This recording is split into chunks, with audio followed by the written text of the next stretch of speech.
So a little bit of a summary of this call.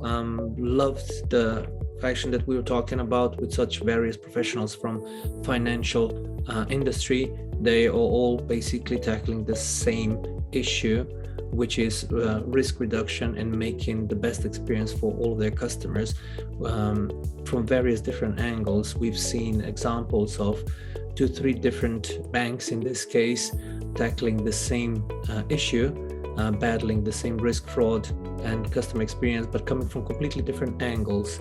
What we've seen in this case is what's the landscape, what is actually being reduced. COVID has actually vastly affected the whole landscape of fraud. So ATM stuff, this is all, and skims and scams in this case, they're always lowering, but CNP in this case is actually going up. So it's very important to point out that cash is being used less, that a lot of credit cards are being used, but with all of credit cards stuff that are happening, trying to make it more simpler for the customer actually opens up quite a few new battles for especially InfoSec leaders in this case.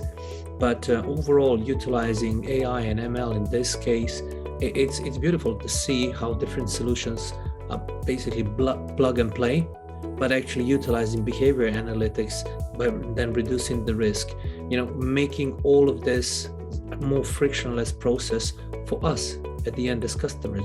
I don't want to be stopped and when I'm at the airport trying to do something, but if I am, I like to know that I'm trusting my bank, they know what they're doing, and that is not too often intercepted and basically disrupting my day. One of the main points for all of this is that I've really enjoyed is actually discussing the changes of dynamic numbers of the card or dynamic CVVs, and actually getting out how all of this can be implemented, how it actually works and all of this. It was really, really useful to see that so many different professionals are basically were amazed by some of the guys on the call actually already doing this. And to give an example, 2 of them have actually used the same approach for a completely different solution. And that's, for me personally, that's one of the main highlights that I really enjoyed. Overall, this was, positively said, mind-blowing experience with lots and lots and lots of good comments from everyone else.